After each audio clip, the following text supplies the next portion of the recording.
Church 30 ఏళ్ళు ఇంకా పగళ్ళు మోసపోలేదే. కాదు మరి, బ్రతికుండి ఉపయోగపడ్డారు, చచ్చిన తర్వాత కూడా ఉపయోగపడుతున్నారు. అందుకే వాళ్ళ మహాత్ములు అన్నారు. మనల్ని ఏమంటారు? ఏమిటది? అచ్చడి ఆ ఉంగరాలు మా అత్తరికి న్యాయం. నువ్వు గాని ఇలాంటి కక్కుర్తి పనులు గాని చేసావంటే ఉంగరాలు ఎట్టుకోవడానికి ఏళ్ళు కూడా మిగలవు. జాగ్రత్త. ఈ ఉంగరం నా పెళ్లి కాలం ముందు పెట్టారయ్యా. నీ పెళ్లికి అంత ఉంగరం పెట్టారా? అరే ఏమయ్యా ధర్మం, నీకు తెలుసు కదా, నువ్వని చెప్పచ్చుగా. పెట్టారా? నువ్వు పద్యానికి ఇలా సీరియస్ అయితే నేను వెళ్ళిపోతానయ్యా. వెళ్ళిపోతా. వెళ్ళిపోయి ఏం చేయనయ్యా, నువ్వు నవ్వుతా ఉంటా.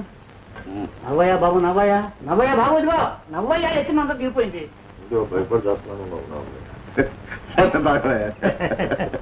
దిగిందంతా ఎక్కిపోద్ది.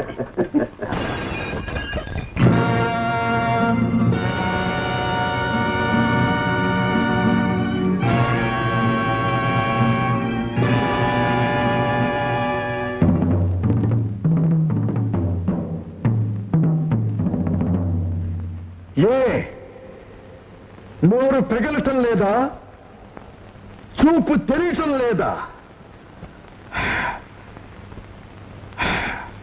వీడేరా పాపారాయుడు? ఏమిటి సర్దార్ పాపారాయుడా?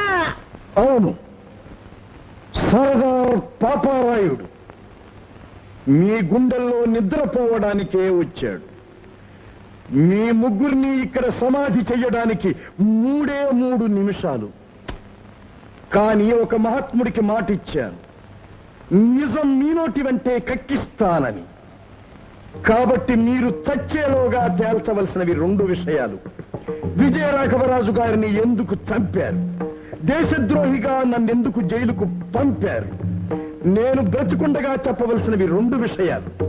స్వాతంత్ర్య పోరాటంలో జైలుకు వెళ్లిన అసలైన దేశభక్తులు ఏదో మూల ఉన్నారని, నకిలీ పెద్ద మనుషులు దేశభక్తులుగా చలామణి అవుతున్నారని. అది చెప్పేలోగా, మీకుగాను మీరు బయట పడేలోగా, మీ గతాన్ని తవ్వి మీ కుళ్ళు జీవితాలను ప్రజల ముందు పెట్టేలోగా మీరు చెప్పవలసినవి 2 విషయాలు. విజయరాఘవరాజు గారిని ఎందుకు హత్య చేశారు? ఎలా హత్య చేశారు? బ్రతికుండగా ఆయన్ను చంపి డబ్బు చేసుకున్నారు. చచ్చిపోయిన తర్వాత ఆయన పేరును బ్రతికించి మళ్ళీ డబ్బు చేసుకుంటున్నారు. మోసంతో గడించిన ఈ సొత్తును ప్రజలకు అందజేయాలి.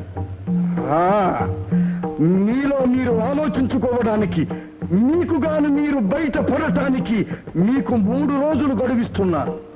ఆ 3 రోజులు దాటిన 3 నిమిషాలకు ఇంటికొక శవం చొప్పున 3 శవాలు మీ ఇళ్ల నుంచి బయటపడతాయి. జాగ్రత్త, జాగ్రత్త, జాగ్రత్త.